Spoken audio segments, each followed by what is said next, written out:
Sports Talk starts now. Can y'all feel that? Can you feel that thing that's oozing out your doggone hands? That thing is beating your doggone chest right now. Can you feel that?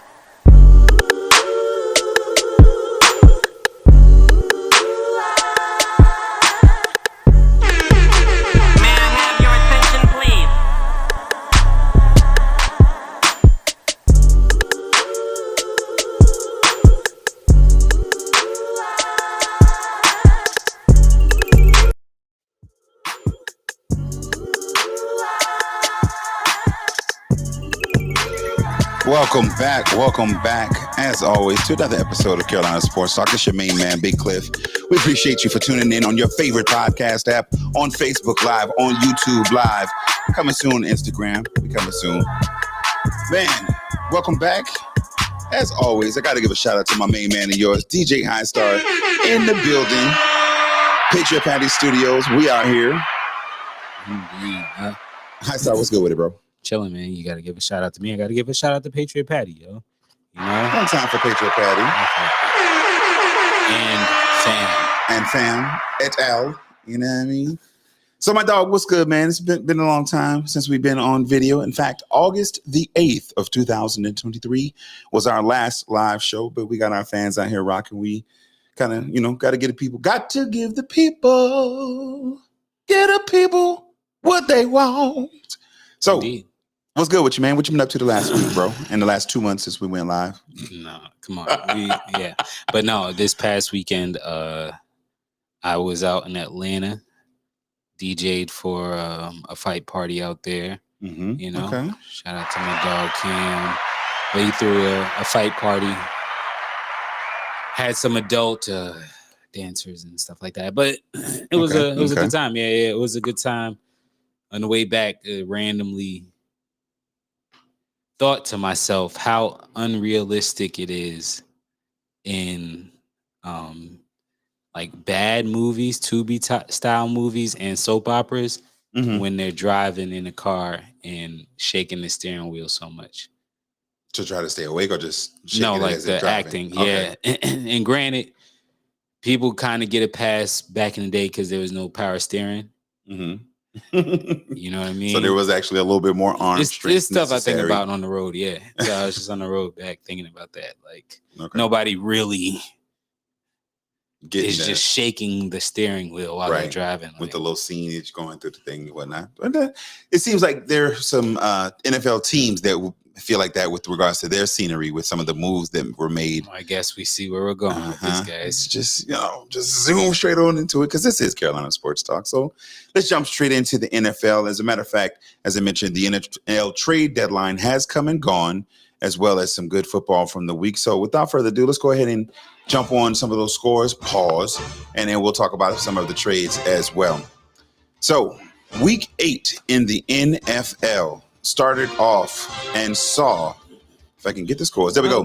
The Buccaneers fall to the Buffalo Bills 24-18 on Thursday Night Football. Jets over the Giants 13-10. Jaguars over the Steelers 20-10. Eagles take care of the Commanders 38-31. The Cowboys handle the Rams. That's really loud in my ears. The Cowboys handle the Rams 43-20. Vikings with a big loss still have a win 24-10. The Falcons squeak underneath and lose, snatch defeat, or is that defeat out of the hands of victory? Aha, I got it right. Titans over the Falcons 28-23. Dolphins over the Patriots 31-17. Saints top the Colts 38-27. The Carolina Panthers actually got a win. They won a football game. Stop the music real quick. I need a record scratch. The Carolina Panthers won a National Football League game. Facts. In fact, they won against the Texans. We'll talk about that in just a moment. I got an interesting conversation that I had about that. It's actually probably going to be the title of the episode. But 15-13 over the Texans. Seahawks over the Browns, 24-20. The Bengals topped the 49ers for their consecutive third loss, 31-17. Broncos over the Chiefs in a stunner, 24-9. Ravens over the Cardinals, 31-24. The Bears fall to the Chargers, 13-30. And the Raiders, who have made some additional changes after this Monday night loss, 14-26, losing to the Detroit Lions. Man, oh man, a whole bunch. Ow, that just shocked me. A whole bunch going on in the NFL, both with the games. Let's start there, bro, if you want to, and if you will, with your impressive win and disappointing loss of the season, of the week, rather. So let's start with your disappointing loss. Who was your disappointing loss of the week? Disappointing loss. It was like a couple of teams was trying to definitely take the crown this week, but I want to go to my hometown, the Rotten Apple. It's kind of a battle of the uglies up there this weekend. And my disappointing loss goes to the New York Giants. They fell 2-6, allowing the New York Jets to go 4-3 in a 13-10 loss. Reason being, if anyone saw the game, the end of the game the whole game was ugly. Right. But the end of the game, there was a field goal missed, kind of a game solidifying field goal that would have put them up by 6, the Giants up by 6, that was missed. And the Jets, they pulled off some magic and ended up kicking a field goal to tie the game, went into overtime and won the game. So, it's not good news for Giants fans, but yeah. Yeah, I didn't see that. The one thing I can say on the other side of this, the Jets have just consistently been kind of holding it steady. They're at 4-3. They're still in the thick of things for a wild card out there in the AFC. There have been some reports that Aaron Rodgers is trying to push it. Now, I don't think he's Kobe. I don't think that he'll be able to come back this season. But if he's able to be back by the time the playoffs start and he's got anything left in it, that could be a team to definitely watch, especially the way that defense is able to play and capable of being. If I am going to pick my disappointing loss, and I guess I have to because that's literally the segment, shout out to Bobby talking about his Cowboys. Yeah. You my dog. Bobby done. Yeah, that's our dog. But Cowboys. I'm not even going to talk about that because the Rams kind of let me down. But my disappointing loss of this week has to belong to the Houston Texans. Because how you come all the way to Charlotte and lose to a previously winless team this week, bro? Why is that weak? This was the ideal game for Carolina to win. This is the type of game that Carolina wins. Exactly, especially precisely. But that's even more reason for the Texans to come out fighting more than they did. No. Now, and I'm not saying, and I'm going to talk about it in a second, but the Panthers will win this week. I'm just there's no doubt in my mind because I called this one. I said, shout out to the Frozen Poet, Jake Lee, friend of the show. He was actually at the game. He was like, yo, man, what you think we're going to do? It's like, no, we'll win this game. This is like you just mentioned. This is the kind of game that we will just dig out and win, as is the Colts next week. And so there's no way in my mind that Frank Wright is going to allow this team to not perform coming off of their first victory of the season. Also having been put in the position where this is his former team.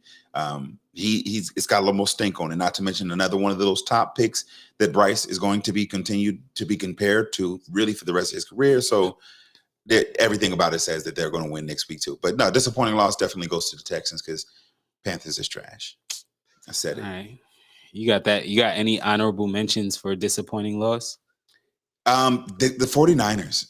And I understand that with the trade deadline, they've tried to address a couple of things to try to revamp, but it almost feels like a Colorado situation where teams have started to figure them out. The Deebo Samuel injury is huge for them because he adds another layer and level of versatility similar to what a Christian McCaffrey does. But at some point, you got to stop losing because you're going in the wrong direction way too fast, especially when those who are supposed to be your competition for top seeds in the NFC are still winning. Yeah. You're going the wrong way quick. So they would be an honorable mention for me. My honorable mention goes to the Chiefs though as well. So last week we kind of alluded to it, and there's some big name teams that have been taking L's and stuff. So the 49ers took their third straight, and the Chiefs seem to have gotten figured out with that as well. Shout out. There's a lot of interaction going on right now, but the Chiefs have gotten figured out as well. We called it for about 2 weeks in a row. Travis Kelce had a kind of civilian type of game. I don't think there was any shots of Taylor Swift in the audience or anything like that. Tony did not show up. Vantez Scantlin or whatnot, he was down on the receivers as well. I think the number 2 receiver that they had for the game was Rice. With as far as what he did. So Denver and the I forgot who made this point, but the fact that there are division foes, let's not. I think it was me that made that point, but go ahead. No, I'm saying when I heard it, it was on TV. We just talked about it with Atlanta last week. Absolutely, but I'm saying as far as them in that game, I think Shannon Sharp, I might have heard it was somebody, but anyway, somebody smart like me. Nevertheless, being a division game, right? You know what I mean. It definitely weighed kind of more in Denver's favor than they would normally have as far as the other games that they have, because outside of KC, AFC West right now. Listen, yeah, because we talked about what the Chargers are. I mean, they've got the room to be able to figure some things out in games like this, to be able to kind of, I don't want to say take breaks, rests. Hence that, yeah. No thighs. But they've got room to be able to lose a couple and to kind of figure some things out. If you think about it to the equivalent of what the NBA, they can take a couple of rest management games where folks, all right, then we ain't looking like we go, all right, y'all boy, go ahead and chill and sit on the bench. But if they're going to do it, they need to do so to protect the energy and avoid kind of any major losses as well. You look like you got something you want to. Nah, I'm ready for an impressive win, I guess. Right. All right. That's the next one. Still, you got some. You want to go first on that one? Nah, I'll go second. So you're going? You ain't even. Okay. Sure. What's your impressive win of the week? My impressive win of the week. I'm going to give to the Seattle Seahawks. I was not giving them a whole bunch of props throughout the season. Round of applause or something. I know it's difficult over there to kind of. That's all they get from me. But the Browns have been an up and down team, and I thought that they would have been able to pull it together 2 weeks in a row. And so I expected them to kind of handle the Seahawks, but it turned out to be a much better game. And I'm gonna flip it in mid sentence because the Bengals win over the 49ers. It's a much bigger win. Wow. If I'm gonna be honest. Okay. The Browns won everything I said just now. That's an honorable mention because I did expect them to win that game, and for the Seahawks to win like that, that was a good win. But the 49ers, I expected to bounce back, and like I said, they are on paper probably a more talented team. But Joe Burrow seemed like his foot ain't hurting, or his ankle is starting to be a little less of a issue for him. As Joe Mixon looked good, Jamar Chase looking good. He got another 100-yard game and a score, so they're starting to fire. Brock Purdy, he can't be their leading rusher. They have got to figure something out where they can get some other folks going. Christian McCaffrey, was he hurt in the game? I did miss that, but I'm saying that Brock Purdy was the leading rusher with 57. Not going to win football games like that. So, or him throwing 2 interceptions. But go ahead. I don't think that they show Eli Mitchell love, but he's got to take advantage of his youth right now while you've got like Christian McCaffrey in front of you where anything can happen at any time. But moving on to my impressive win. Shout out to your brother Ian. And also shout out to the Tennessee Titans for moving to 3-4 with a 28-23 win over the Atlanta Falcons, pushing them to 4-4. The reason that, primarily I call it impressive is Ryan Tannehill was injured and he was out. So Will Levis stepped up to the plate, 238 yards, 4 touchdowns, no interceptions. One of his favorite targets, DeAndre Hopkins, went for 4 catches for $128, 3 tutties, 61 was his longest reception, and I had him on my bench for fantasy. So, but that's the impressive win, definitely. I was glued to that game for that reason, and everything, all of the reasons that I benched D-Hop for went and bit me, in arrears.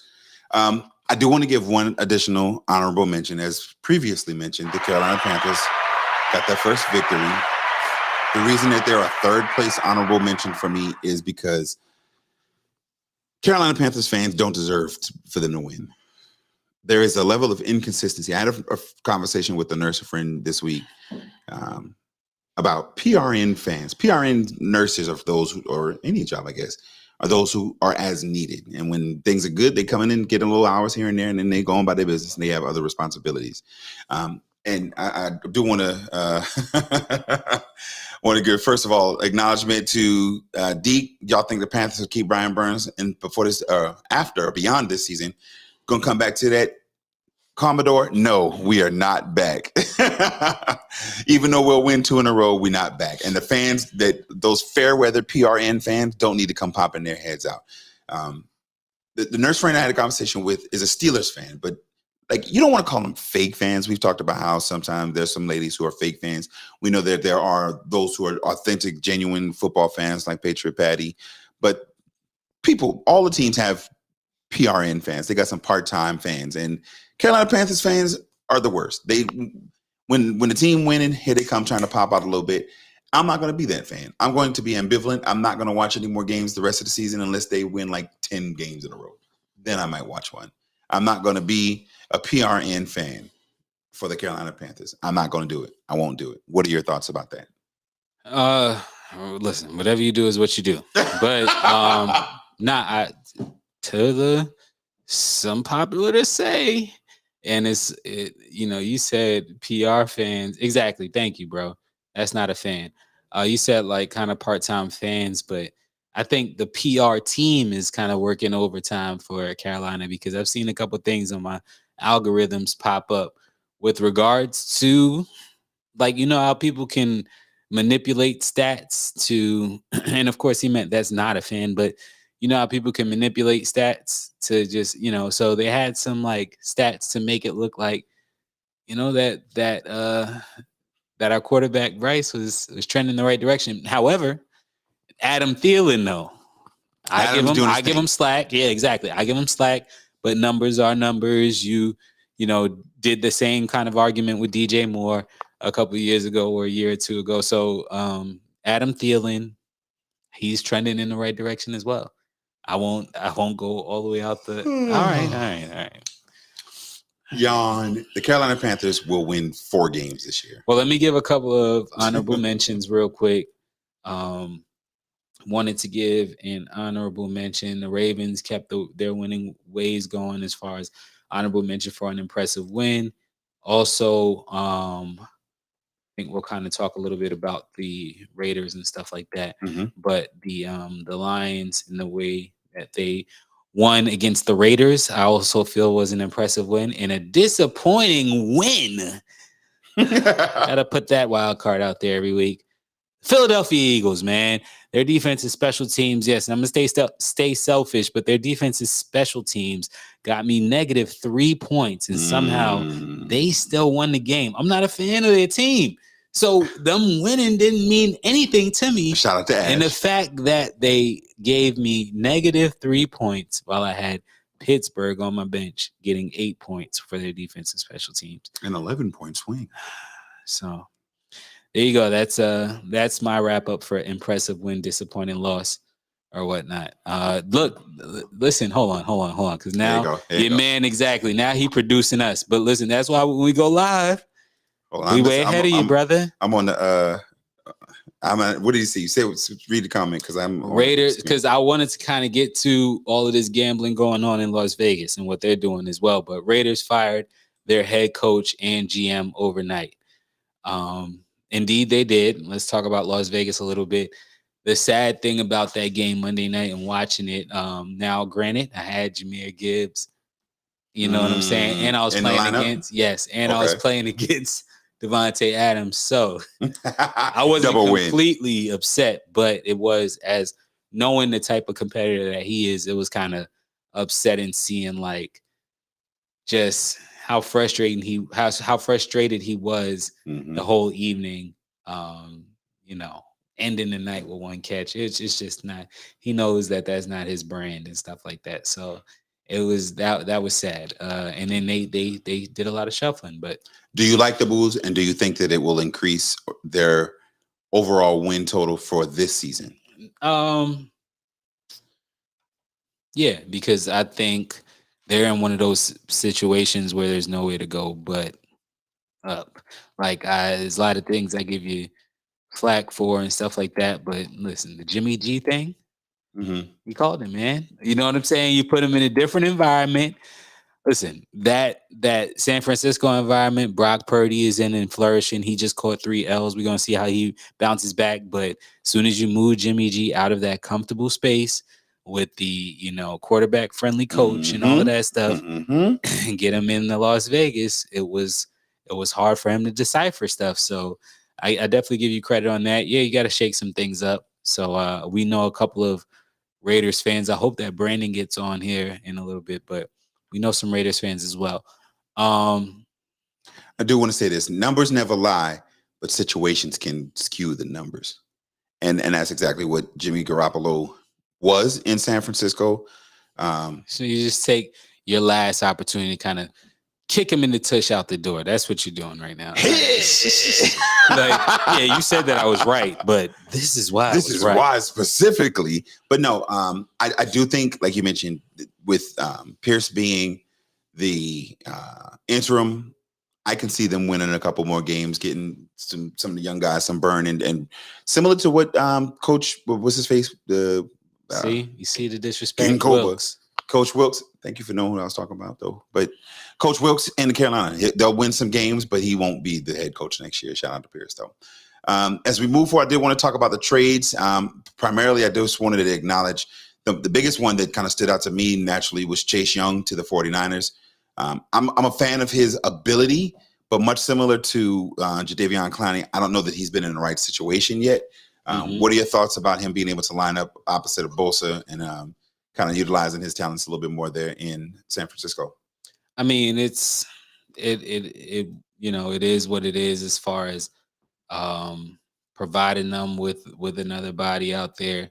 They have a curse out there. We'll talk about curses here in a little bit because we kind of threw another curse on somebody else. But the Carolina Sports Talk curse. Yes, it struck again. But out there in San Fran, I mean, listen, all they do is kind of just add to their arsenal. You know what I'm saying? The bigger trade that kind of stood out for me, I want to say it was Josh. What's up, Mark? I want to say that's your cousin, right? Oh. Shout out to the Brights. That's my uncle. Okay. Josh? But he's a Cowboys fan, so they will be up here in Charlotte on November the 19th. So you know what I mean? So that Vikings trade with Kirk Cousins being down kind of stood out to me. Okay. For the Cardinals quarterback, Josh Dobbs, he was serviceable. So we shall see kind of what he does for the rest of the year. That's a statement by the Vikings with this is what we're doing. And you know what I'm saying? You can't really continue to make changes and stuff like that if you're the Vikings. So yeah. Overall, it was kind of underwhelming trade deadline, I guess, for me in the NFL.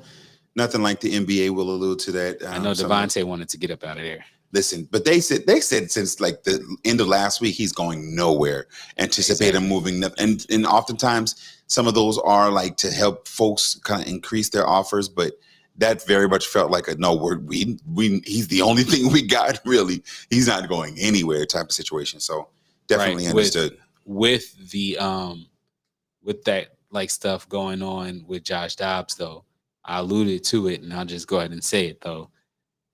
You struck again, man. Well, I guess we struck because I asked the trivia question with regards to Kirk Cousins.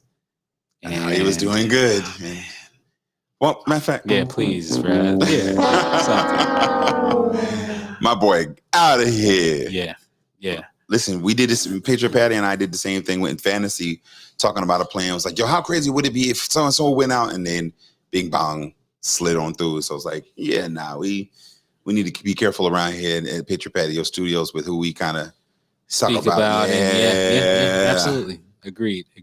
Hey, every quarterback in the NFC South, I hope you guys stay safe and healthy the rest of the season. Tampa Bay, Atlanta, New Orleans. All of y'all's quarterbacks, stay healthy. Y'all have a great season. Keep it up. So with that, anything else you want to talk about for the NFL before we jump in there? I'm going to keep a Raider topic or two for Big Deal No Thing. But we can go ahead and move forward. All right. I'll let you transition and jump on. Pause the NCAA. All right.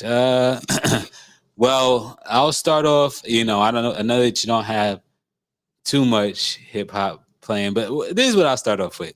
So Saturday, I was out there.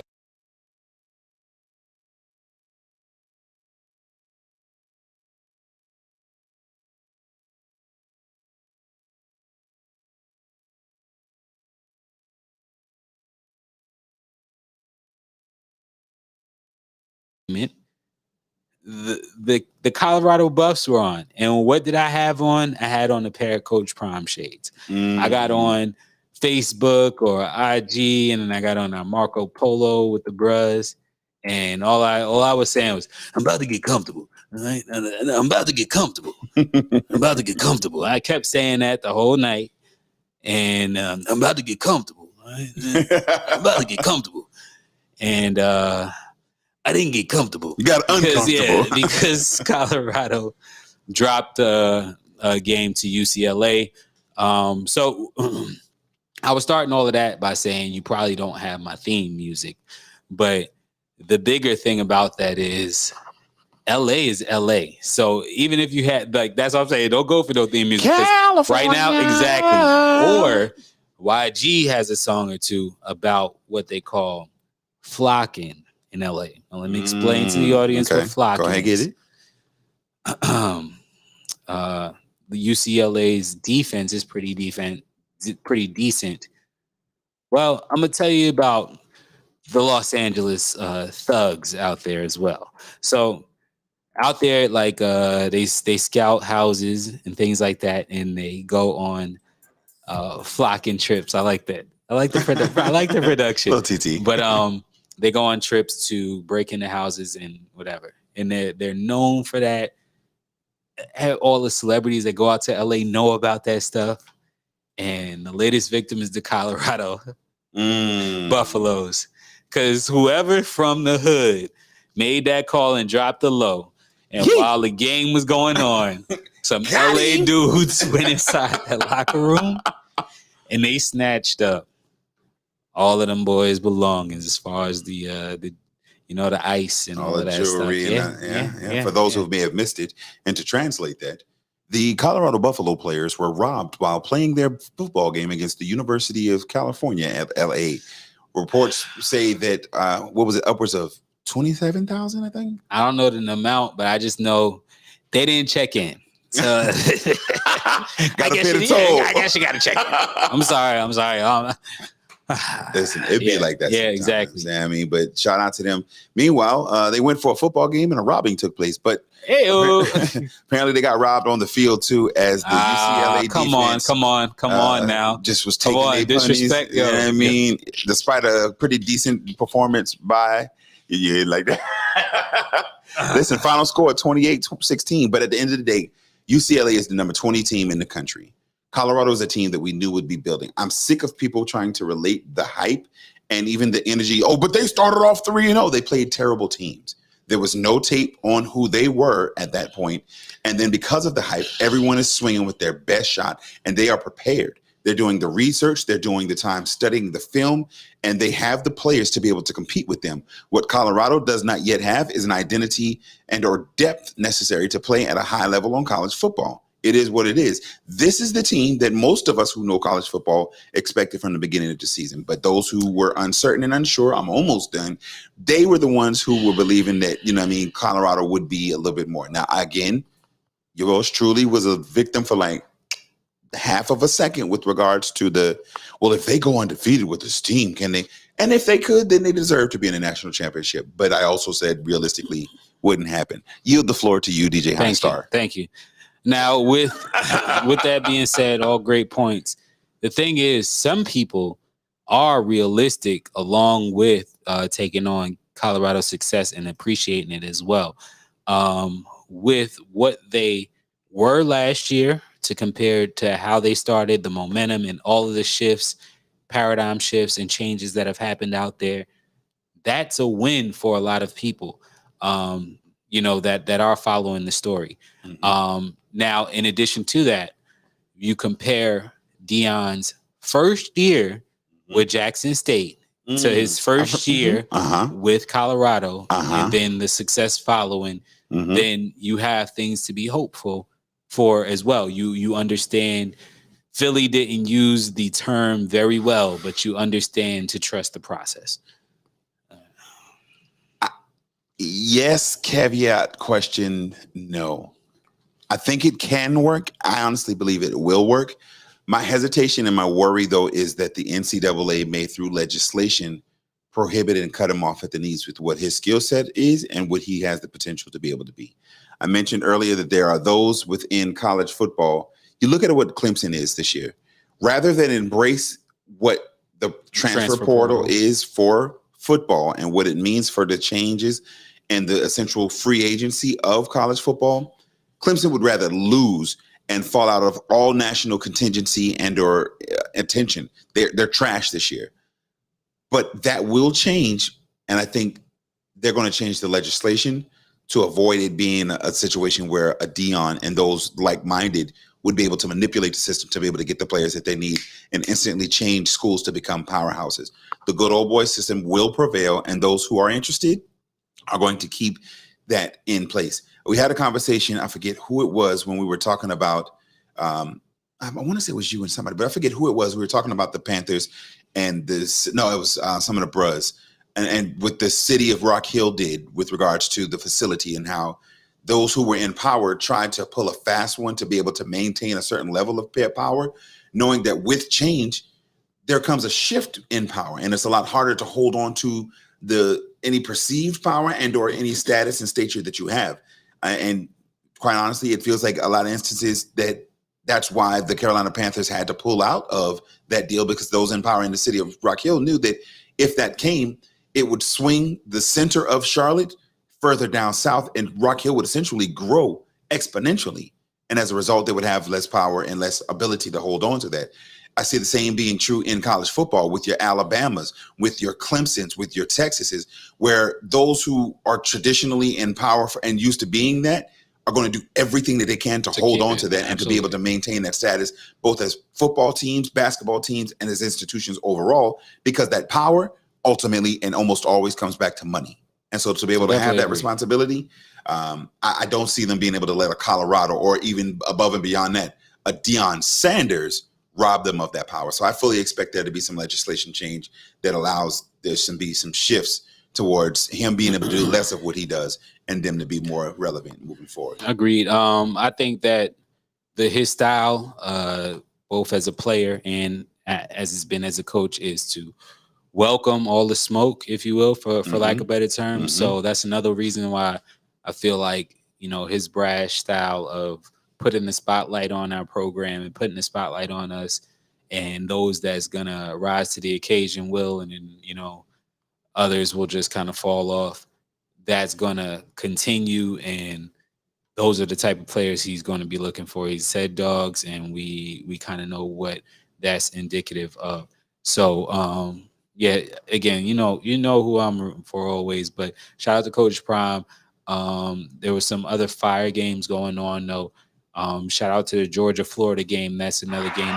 It kind of went along hand in hand with the fight as far as the event for me DJing. So they had the Georgia-Florida game on another TV. Georgia took down Florida, remained at number 1, 43-20.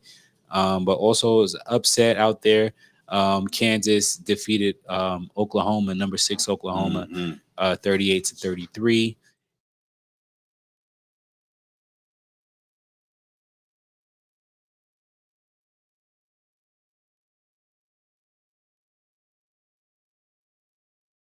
They have no defense. None. But, Ohio State continued their winning ways. There's outside of that, no real like upsets and stuff like that stood out. I would like a Benedict update from you, though. I got to get the BC update from my boy. Shout out to South Carolina State as well, celebrating their homecoming this week. So, because I'm not going to say that later. but not gonna say that later at all. But so shout out to y'all. Yeah, shout out to y'all though, doing your thing, whatever. Are they? Never mind, I'm not. I do have to give a shout out to one of the bros, Jay Snow, son of my dog, my front brother, my good dog. I missed it, but 2 weeks ago in their game, in their actual last victory, my boy had a punt block, man. So A punt block. Exactly. my dog had a punt block. You know what I'm talking about? Yeah. We out here. I'd normally edit that out, but you know what I mean? We live, baby. And this is Carolina Sports Talk. It's your man, Big Cliff, not the little one, sitting in with my dog, DJ High Star, bro. You know, y'all knew I was getting it in at least one time in the episode. Big Cliff, not the little one. So before we get into the BC update, I do want to give or ask you one question. Heisman Watch. Who are your top two candidates for the Heisman in Division I college football? Got you. What say you? I'm definitely keeping Caleb at the top of my list right now, but I got it. Okay, go ahead. But I literally had his name till you said it. The quarterback out in not Bo Nix. Penix. Penix. Thank you, sir. I got to give Michael Penix his due, and shout out to Deke Sam, Marvin Harrison, and Michael Penix. I'm still sticking with Caleb because of his body of work. Now, his defense is terrible, and they're putting him in terrible positions where he's got to extend himself, and he's trying to do a little too much. But as far as MVP, if I'm looking at it as an MVP, like the Heisman is the most valuable player in college football, without him, that team is the Carolina Panthers, essentially. Defense barely doing what they can. Offense non-existent. So I'm still going to put him as one of those candidates as well. Okay. Yeah. I mean, people like Jaden McDaniels. This is all I found on the list.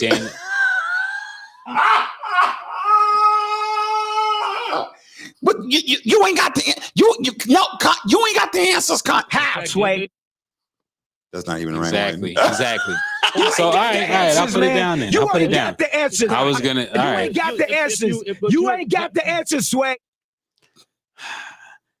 Thank you. We did have a tough October, but I was gonna go ahead and shout out Marvin Harrison Jr. Definitely his performances, just as a wide receiver, just kind of switch it up. If there's any other players that are not quarterbacks to win this year, and a lot of people thought, the way Travis Hunter came out, that he was going to remain in the run-ins. But yeah, it's a long season, so I lean towards Marvin Harrison Jr. Gotcha. Okay.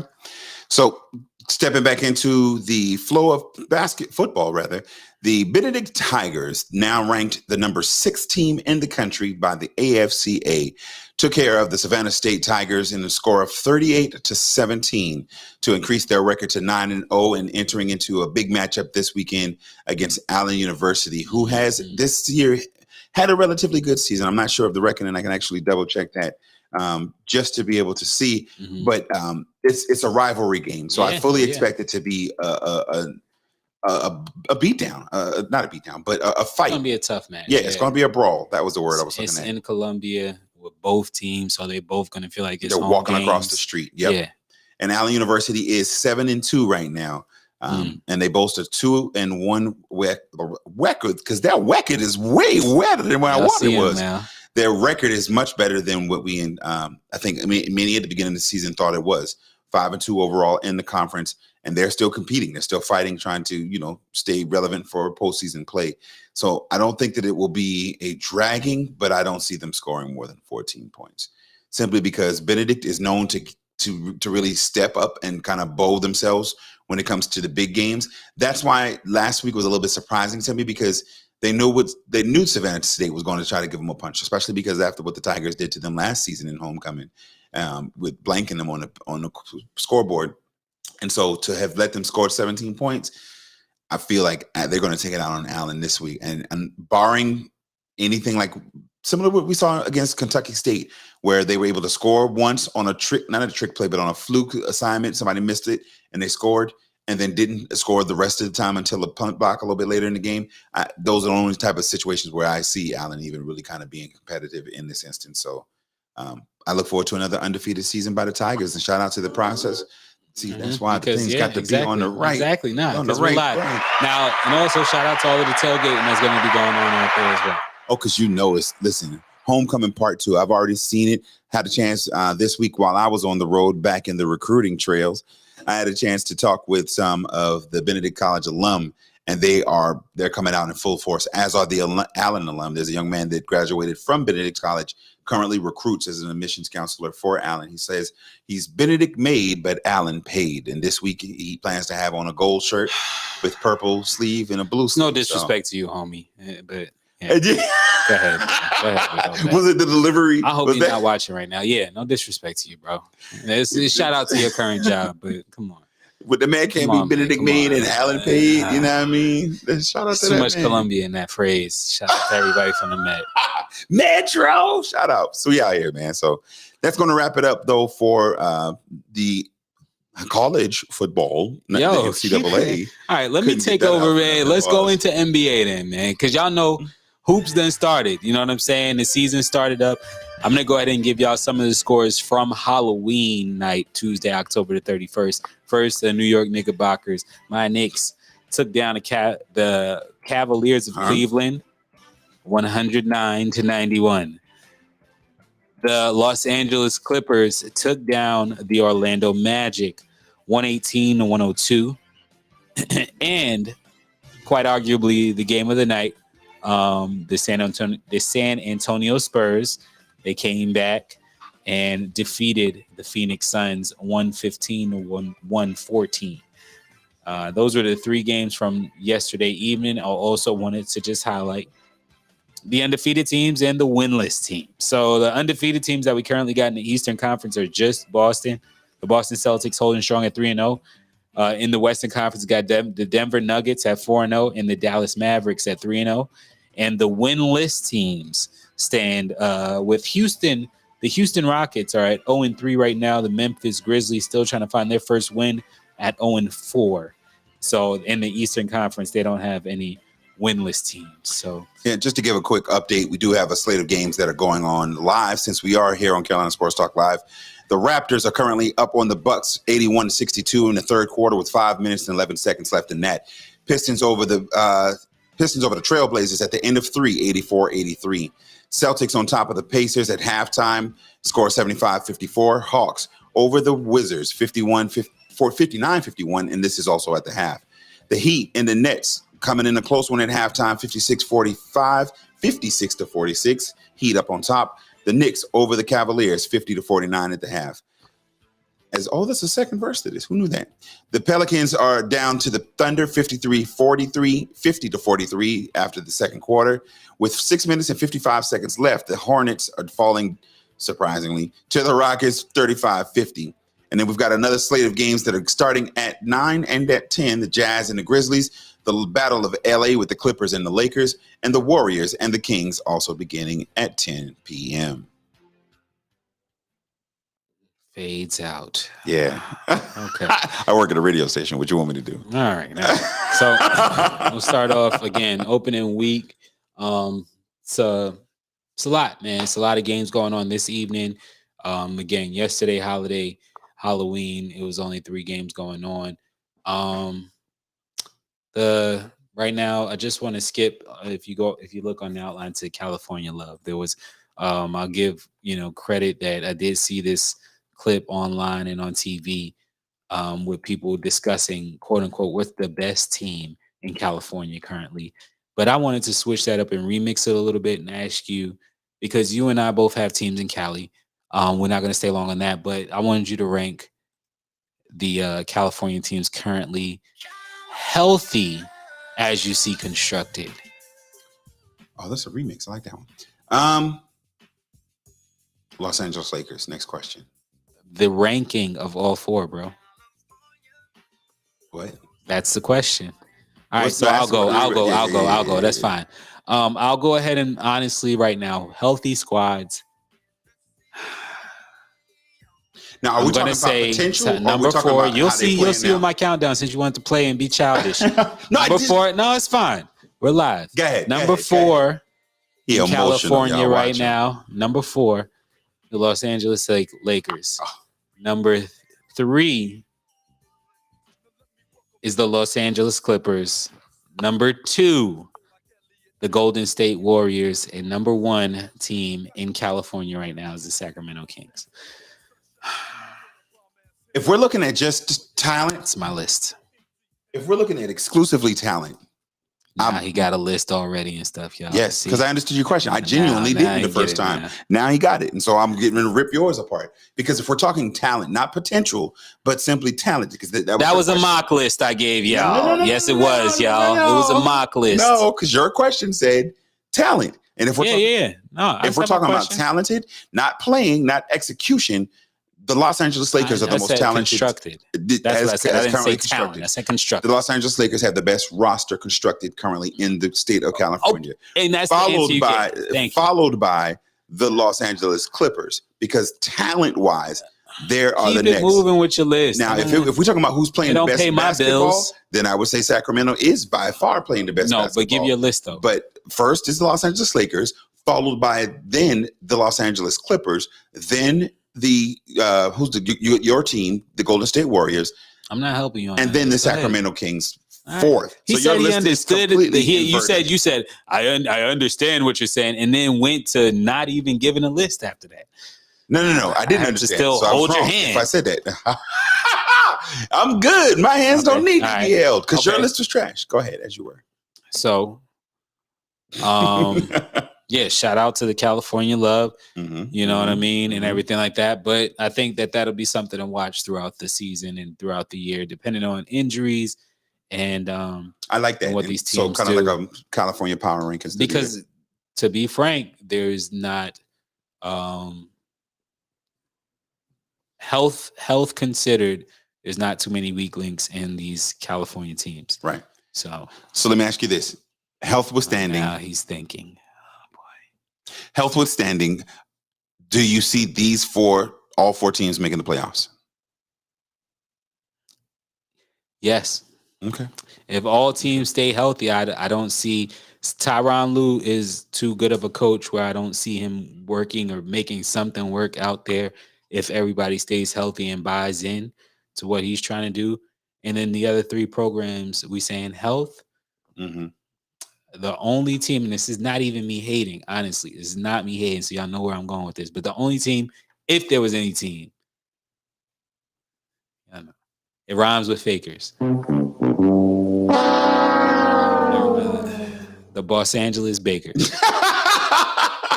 The Los Angeles Bakers. I hear you, my boy. Nah, I mean, the Lakers better not let me down, bro. The Panthers already got me not watching football. I do not want to not watch. This is just deja vu for our fans. So, anyways, I was about to say, we're talking about Los Angeles and California.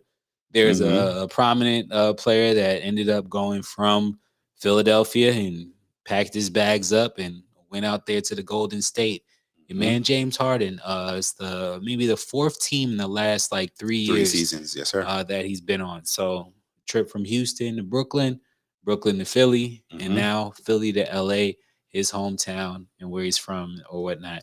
What do you think of the move, and who do you think won? I think LA won, unfortunately, but I'm trying to find the sounder because this is live and everything. Happy birthday to him. I don't care. Good luck. Literally how I feel about it. I see why they did it, but I'm hoping that his over the hillness with Westbrook's inability to shoot anymore. Unfortunately, what I see happening, though, is that they find a way to gel and score a whole bunch. I don't know what kind of defense they'll have. Zubac, I think, may be their probably best defender at this point. So I'll reserve judgment until I see them actually, get on the court and play a little bit together, see if they're able to mesh it. But talent-wise, they got it. I can't even hate. What are your thoughts? From the talent standpoint, they definitely have it. I want Russell gets a lot of flack, and I think that to some degree, outside of him and Darwin having whatever they had, I believe that he's always a good teammate. Contrary to popular belief, and I think James Harden has to channel his first 2 seasons or season where he may have been the sixth man of the year. Mm-hmm. And him and Russ may have to switch out those type of roles because there's no way that you have those two ball heavy players along with two wing players like Kawhi and Paul George. Right. It's just I'll leave that up to Ty Lue because I don't see how that's gonna go down or whatnot. But yeah, they have to one of the two are gonna have to be prepared throughout the season, granted or given that they're all healthy to come off the bench and lead the second unit. So this is a new thing that we're seeing. Can you cue up the hot take button real quick? Dang it. It's hot. Figure out a way to phrase this. But no, the NBA offense will begin to transform comparable to how NFL running backs by committee has transformed to where you'll have second units prepared to come in and be matched up against second units and that are good enough to be, players that are on those second units are good enough to start on any other teams in the league, and I think because these teams are loading up talent, I think that their biggest fears right now are the tall, lanky players. So the Wembys of the world, your Holmgrens, your Giannis, Kevin Durant, and I think that teams are trying to make the court smaller or whatnot. And whenever they have Wemby or some of these other players, linkier players on defense, trying to stretch them out and keep them away from the basket. Right. No, I definitely can see that being the case, and I think it'll be important to see because it could literally shift how everything moves forward and moving forward with that. You want to show some love to your boy real quick because he's flooding the comments, but nah, definitely shout out to you for being our third co-host tonight though. They were able to keep T-Man. That was definitely huge. Now, okay, that was a point that you were making while we were talking, but someone will have to decrease as far as minutes, I'm assuming, between PG, Russ, and Harden. So, without doubt. Somebody, and it's got to be similar to, I think the most seamless transition that we've seen of superstars with major roles kind of diminishing themselves has to be the Miami Heat when they came together. Chris Bosh. What did I say? The Miami. Go ahead. No, it's that city. I said the Miami Heat. Miami. That's all. Shut up. But the Miami Heat with Chris Bosh automatically coming from being the primary in Toronto to just being the third and sometimes fourth option. Mario Chalmers seemed like he got more burned with them, but to watching LeBron and D Wade find that dance where, okay, tonight, now you got it. Tonight, now I got it. And how they would just, I think that is the most seamless transition. And they didn't get it at first. If we remember, they lost to the Mavs in that finals and even the finals the next season when they came back. Throughout that year, LeBron had to say, okay, there's times where I just got to take this, where he was wanting to yield. I think that's something that throughout his career has been his natural inclination to say, I want to make others better. I want to do certain things to allow these other folks to do this. And it costs him sometimes the opportunity where he himself can possess that greatness and he doesn't do it. So I think that will be the key. And that is the key for any of these teams that want to be able to bring these types of players together. They have to find that chemistry and that balance on who's stepping up, who's hot. When Spider Mitchell is a prime example of that, to what he's been able to do in Cleveland, because he's got that team balling. It's a bunch of young guys, but when he needs to step up, he's stepping up and he's being aggressive. And then when he needs to put them in the position to allow them to do it, he helps to elevate them in that way. And I think if LA can do that, they'll be all right with it. I agree. I think that walks me right into my question. But if any, what teams are standing out to you that look good for you right now? Cleveland definitely is on the top of that list. And it's weird for me to like the Cavaliers just because, it's too residually LeBron. But that's not LeBron's team. They are playing selfless basketball. They're defensively, they're playing fluid with one another. Offensively, like I mentioned, Spider is doing his thing where he's putting these young boys in positions. Colin Sexton is starting to look like he's developing a 3-point, which is going to be difficult for some folks because if he's going to be able to do what he can in the paint and be able to pull back and start knocking down threes, they're going to be a hard team defensively to guard. Randomly, Spider Mitchell is leading the league right now in steals. Like 3.3 or 3.4 steals a game. But yeah, They did shout out lose to to my the Knicks. Knicks. Yeah, and they're playing again tonight. But you also mentioned that LeBron is another Magic. In your opinion, they look to create for others, but when they have to score, they could turn it on. Yeah, and LeBron, the thing is, your timing has to be right now. Like, so with That's a DJ, it. like when we drop a certain song or whatever, like my timing gotta be on point where it hits at the perfect time or Mhm. whatever like that. And that's the thing with LeBron. Like he's a lot of times since the last 2 seasons, he's kind of turned it on too late. You know what I'm saying? And look to do his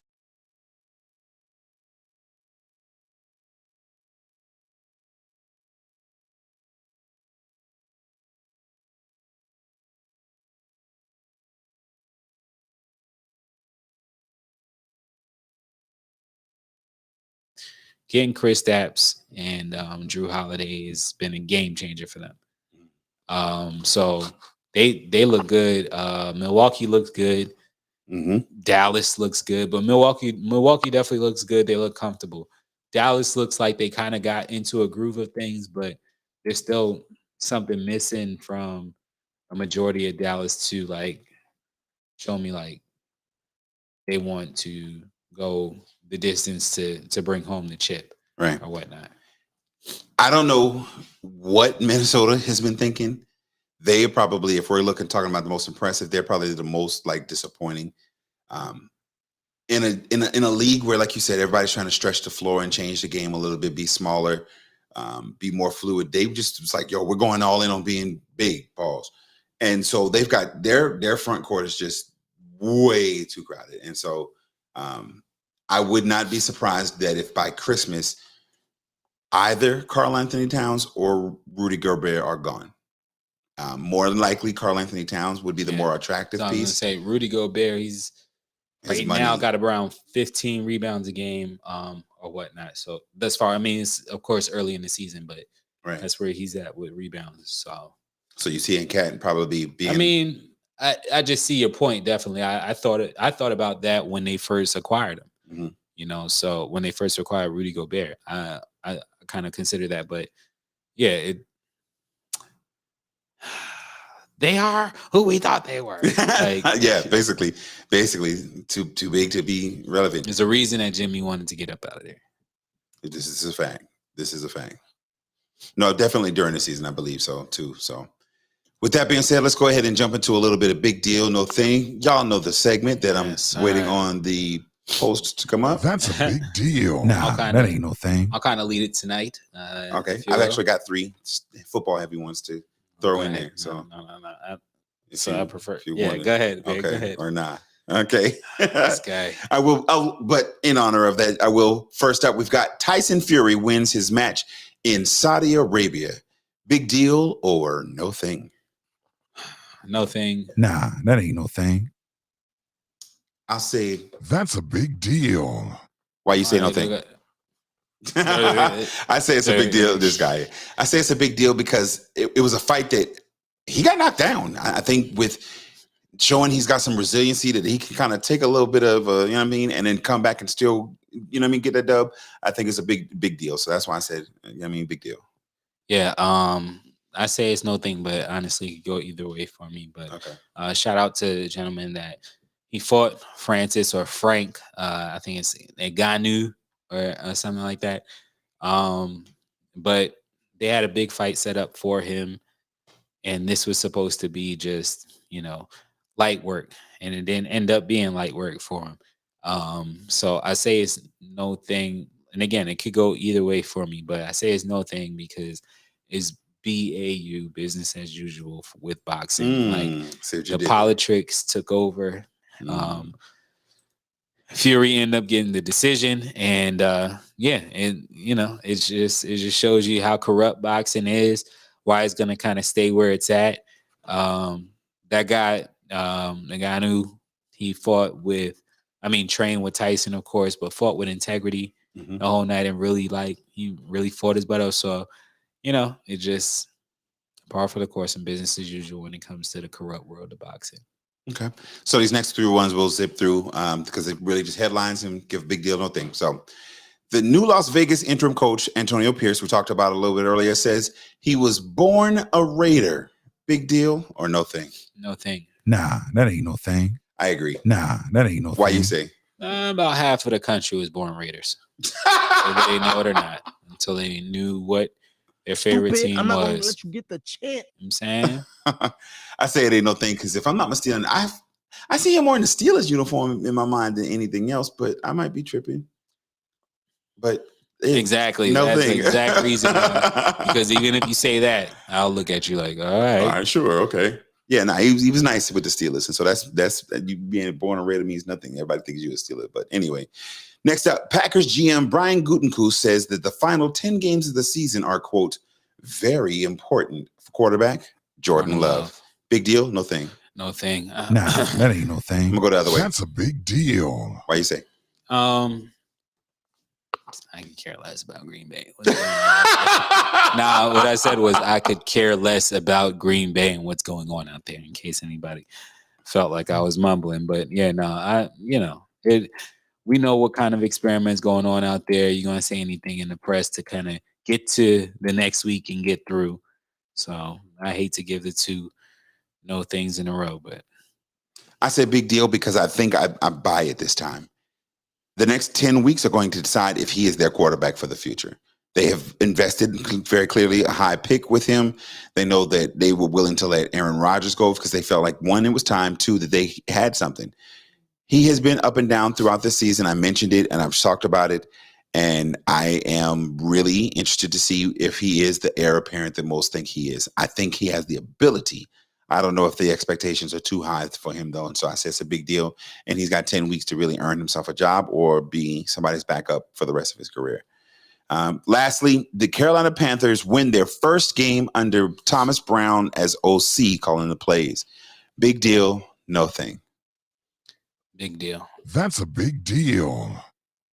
I wish there was like a Hedgie Murphy button, but so I'm gonna say Nah, that ain't deal. Yo, that was both. Exactly. Nah, that That's a big deal. I'm going big deal. All right. Go ahead. Why you say? Hey, man, we're not with Detroit. What? We're not with Detroit. Expound. We won't go down in history. As the only context as the only team without wins. Okay, one win. Congrats. I say a big deal because it's a step towards the right direction. I am worried that as there's more film on his style, on his plays, that there will very likely be some regression of the offense, but they did look better. They did look more fluid. They're trending. Again? They're trending. A little TT. They're heading in the right Very direction, lightly. as she says. Yeah. Not even trending, just heading the right way. Right, I see what you're They're saying. not going the wrong way. Which is what we've consistently been doing through the first several weeks of the season. So I'm with that. And I wanted to say no thing because as Carolina King and I were talking, I mentioned you can win one. We talked about the receiver number 14 from Colorado in that first game, and he was out there looking like Randy Moss Jr., and then folks got film on him, and he hasn't been heard from since. And So so found a way to hedge it still. I got you. So look, you said that was your last one, but I got one more if I could. bonus round. Bonus round. Matter of fact, hold on real quick. I want to introduce this to what you did with my ice, fam? Yo, fam, come Tucked on, in the fam. cut. Nah, Nah, let me see back this. up off Let me. Back me up show off that. me, Okay, huh? all right, you showed it, but I got better lighting over here. Let me see that. So You do. I was thinking that go from, ahead. from You could explain to the fans what they're looking at real quick. So this is the debate chain. We will have either debates or we will have, like we're doing tonight, trivia. The winner of the trivia or of the debate gets to wear the Carolina Sports Talk debate chain. So I came in sporting it. My dog felt some kind of way about it. He very clearly is trying to get his hands on it. You know what I mean? So we got the coveted chain out here, Carolina Sports Talk. You know what I mean? We out here with it. So If anybody's out there that ever had questions about if we respect the culture, no, we don't. But no. So bling blow, how stereotypical. But shout out to the It gold shines. chain. Exactly, the gold chain. Yeah, yo, take the gold. I'm about to get comfortable. I'm about to get comfortable. But that brings me to my Big Deal No Thing. Okay. It kind of merges in To the trivia. not even the trivia, because we I did want to say, yeah, we had trivia this week, but I think that we're gonna go ahead and push it to next week or whatnot. But Flavor Flav, it blends into nothing to do with sports. Jermaine Man, Flavor Flav, was asked by the Milwaukee Bucks to sing the national anthem first. Look, you put down your mic. First, give me a Big Deal or No Thing first. Matter of fact, I'm not even gonna hit the button. That's a big deal. All right. That's a big deal. That's a big deal. I'm listen. See, you telling the audience. I was already aware. So now that he said it, y'all, he's queuing it up. But yeah, in case you missed it, your man Flavor Flav gave some vocal stylings to the entire audience in Milwaukee, Wisconsin. You heard that right? New York's very own Flavor Flav, The rapper. Public Enemy, Mother Bump, Bleep Him, and John Wayne. That he has those same lyrics, talking about Elvis. He sang the national anthem. He botched the national. Yeah, listen, we're not gonna. Okay, all right, here we go. Yeah, we're playing. Now we're producing.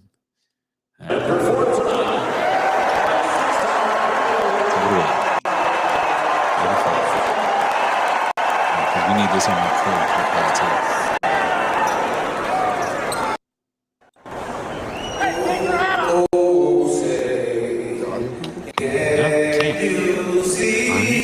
Hold on real quick. Y'all close your eyes. Oh, say,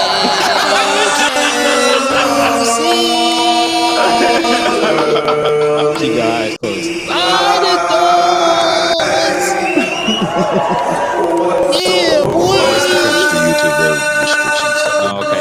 Okay, stop. Well, y'all see that clearly, but yeah, man, we can always throw something in Carolina Sports Talk back. And everything. Yeah, we got. He literally sound like I just sound. Literally, like that's why I laughed, because it was very much all of that. Yeah, boy. Look, it gave Carl Lewis vibes, definitely. And so I will say this: I think he did a better job than Fergie. He held it better than Fergie. There is without doubt. He didn't try to jazz. He didn't impromptu scat, none of that. Now he did get a little razzle dazzle at the end.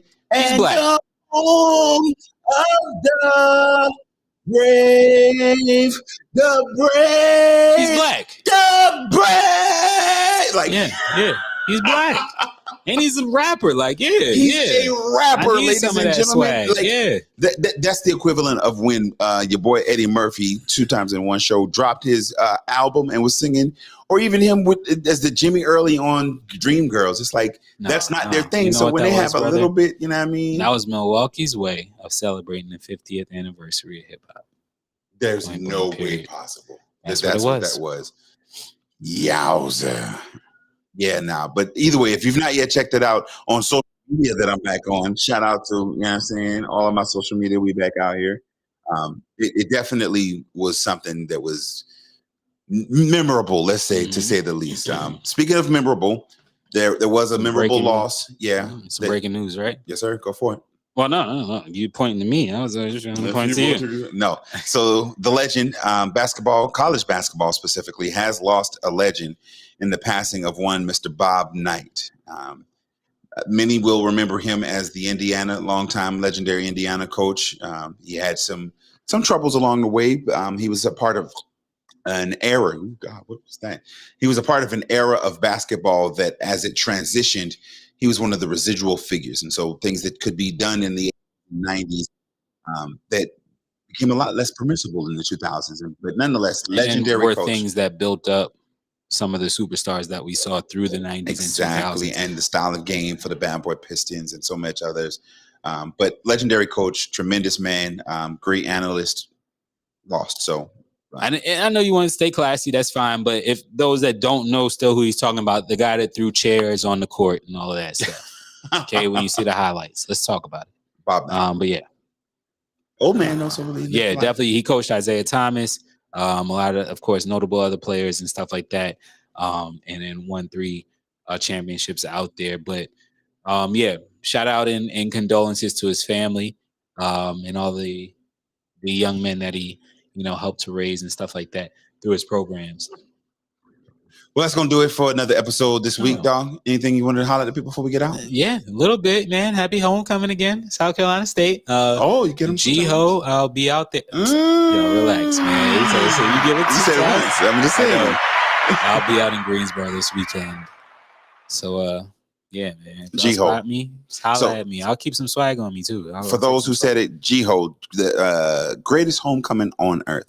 You went to an HBCU. I figured out why we wasn't hearing nothing. I'm thinking, but anyway, you went to an HBCU. You've been to several homecomings. How many homecomings have you been to this season, high school and college? Did you keep a count? I haven't been to any high schools, but okay. I'm only at about 4 or 5. Only like 4, because you got to think about it. It's one weekend. You got, you say only. Some people only go to theirs. Oh, absolutely. No, I agree. So. Yeah, it's not over yet, but yeah, we had about 3 or 4 strong. Right, the best is still yet to come on Saturday, November the 18th, 2023, on the campus of Claflin University, Orangeburg, South Carolina. It's going down in a major way. Claflin University homecoming. The legendary Lambda Sigma chapter of Omega Psi Phi Fraternity Incorporated. Its spring 2003 line will celebrate 20 years in the fraternity. I gotta give a shout out to me and my dogs. We out here, gang, 20 years. We will be celebrating. So if y'all rock with 03, if y'all rock with the brush, just come pull up on us. We'll be out there celebrating for a little time, not a good time, not a long time, because we literally just come into the tailgate and we gone. So. Anything else other than homecoming and G-Ho you want to share with the folks before you go? Nah, man. Nah, they Gucci and they gone. Well, this has been another episode of Carolina Sports Talk. Thank you for tuning in on Facebook, on YouTube, coming soon to Instagram. You can hit us up on the Carolina Sports Talk line, Cliff at carolinasportstalk.net to be a part of the show, or Facebook, Instagram, YouTube at Carolina Sports Talk. And of course, the Carolina Sports Talk Talks Back group on Facebook. We appreciate y'all for tuning in. Until next time, peace and we gone.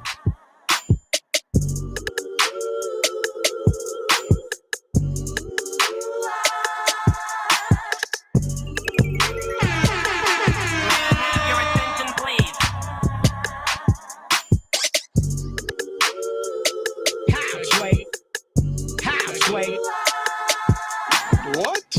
Bro, what are you talking about, man?